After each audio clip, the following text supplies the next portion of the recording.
So, describe each member using one classic Tagalog love song. Unahin natin. Migo, how would you describe your own members using one classic Tagalog love song? Si Gami, dubi-dubi-dap-dap.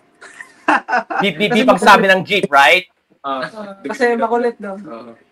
Si Ellie, ano nga yung kanta ni Regine Velasquez? Ano yan? Araw-gabi? Yun, araw-gabi. Kasi araw-gabi laging nakakit dito. Pag umaga, hindi yan nakangiti. Kasi Pag ako gising. Smile naman, ano ba yung kanta ni Michael Pangilinan? Ayun, Pusong Bato. Pusong bato. Ay, kanina ba? Pusong Bato.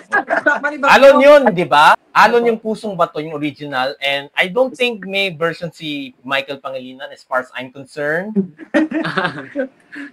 Wala po. Wala po. Mali po yung intel. Mali po. Mali yung intel. Ulitin, ano kaya pwede? Yung bakit ba ikaw? Ba yun? Pwede ba yun? Bakit ba ikaw?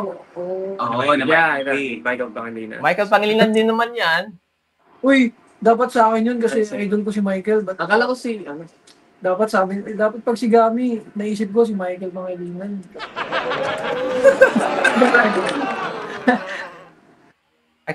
Akalain mo yung beep at sabi ng jeep, love song pala? Naku, Kuya Will. Dahil dyan, bigyan ng jacket yan.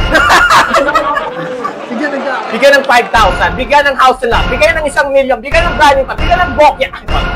Thank you po, Kuya Will. Biro lang. We love you, Willie. We love you. Sayang hindi ka nanalo sa halalan na to. Better luck next time.